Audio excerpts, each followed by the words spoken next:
Germany இனவாதத்தை நோக்கி அடியெடுத்து வைக்கின்றது. லோரன்ஸுக்கு நீதி வேண்டும். இனவரி ஜெர்மன் போலீசார் சட்டத்தில் கருப்பின இளைஞன் பலி. ஈஸ்டர் ஞாயிற்றுக்கிழமையான ஏப்ரல் 20 ஓல்டன்பெர்க் நகர மையத்தில் உள்ள ஒரு இரவு விடுதியின் முன் இளைஞர்களுக்கிடையே ஏற்பட்ட வாக்குவாதத்தை சமாளிக்க அழைக்கப்பட்ட ஜெர்மன் அவசர உதவி போலீசார் சட்டத்தில் கருப்பின இளைஞன் கொல்லப்பட்டுள்ளார். கொல்லப்பட்ட இளைஞன் லாரன்ஸ் 21 வயதானவர். அவர் அந்நகரத்தில் நன்கு அறியப்பட்ட கூடைப்பந்து வீரர் என்று கூறப்படுகிறது. சம்பவம் நடந்த அன்று லாரன்ஸ் போலீசாரிடமிருந்து தப்பியோடியுள்ளார். அவரை பின்தொடர்ந்த பிரிதொரு போலீஸ் குழு லாரன்ஸை எதிர்கொண்டுள்ளது. அப்போது அவர் கத்தியை வைத்து போலீசாரை மிரட்டியதாகவும் எரிச்சலூட்டக்கூடிய கண்ணீர் புகையை தெளித்ததாலும் துப்பாக்கிச்சூடு நடத்தப்பட்டதாக சட்டம் அதிபர் திணைக்களம் தெரிவித்துள்ளது. 27 வயதான வெள்ளையின ஜெர்மன் போலீஸ் அதிகாரி லாரன்ஸை நோக்கி 5 முறை சுட்டுள்ளார். லாரன்ஸின் மேலுடல் இடுப்பு மற்றும் தலை மீது சூடு விழுந்துள்ளது.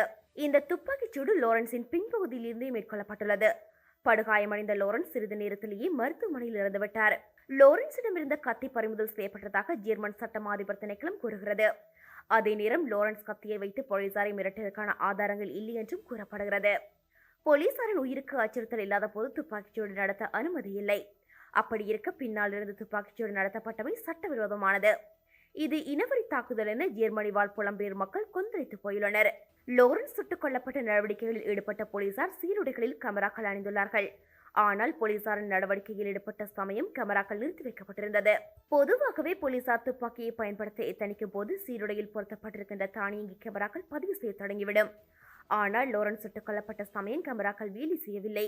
கருப்பின இளைஞரான லாரன்ஸ் மீதான தாக்குதல் இனவரி தாக்குதல் என கண்டிக்கும் தன்னார்வ செயற்பாட்டாளர்கள் லாரன்ஸுக்கு நீதி வேண்டும் என்று பேரணியை நடத்தியுள்ளார்கள். இச்சம்பவம் தொடர்பில் சுயாதீனமான விசாரணையை கோருகின்றனர். சமீப காலங்களில் காசாவில் நடக்கும் இனப்படுகொலையை நிறுத்த கோரி ஜெர்மனியில் நடக்கின்ற பேரணிகளில் ஜெர்மன் போலீசார் அத்துமீறி வருகின்றனர் என விமர்சனங்கள் எழுந்துள்ளன. அனுமதி பெற்று நடக்கின்ற ஆர்ப்பாட்ட பேரணிகளில் பங்கு பெற்றும் முக்காடு அணிந்த பெண்கள் மீது ஜெர்மன் போலீசார் இனவாதத்தோடு தாக்கும் வீடியோ பதிவுகள் சமூக வலைத்தளங்களில் அதிகம் பகிரப்படுகின்றன. 2020 ஆண்டு ஜார்ஜ் ஃப்ளாய்ட் என்ற கருப்பினத்தவர் மினிசோட்டா வெள்ளையின போலீசாரின் இனவரி தாக்குதலில் கொல்லப்பட்டமை தொடர்ந்து எழுந்த நிறவரிக்கு எதிரான போராட்டங்கள் குறிப்பிடத்தக்கன. அமெரிக்காவை பொறுத்தவரை கருப்பினத்தவர்களை கிரிமினல் குற்றவாளிகளாக சித்தரிக்கும் அல்லது அவ்வாறான கிரிமினல் குற்றவாளிகள் கொடுமையான இனவரி தாக்குதலுக்கு உள்ளாகி வருகின்றமை வளமையானவையாகும்.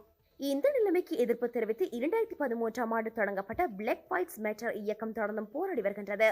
அந்த வகையில் கடந்த வெள்ளிக்கிழமை ஏப்ரல் 25 ஓல்டன்பெர்க்கில் ஆயிரக்கணக்கானோர் கூடி லாரன்ஸுக்கு நீதி கேட்டு குரல் கொடுத்தனர். ஜெர்மனியை பொறுத்தவரை அண்மை காலமாக வெளிநாட்டவர்கள் மற்றும் ஜெர்மனி குடியேறிகளுக்கு எதிரான வலதுசாரி இனவாத அரசியல் மிகுந்த செல்வாக்கு பெற்றுள்ளது. அநியாயமான முறையில் லாரன்ஸ் சுட்டுக் கொல்லப்பட்டவையும் இப்பின்னணியிலேயே இடம்பெற்றுள்ளதாக கூறப்படுகிறது.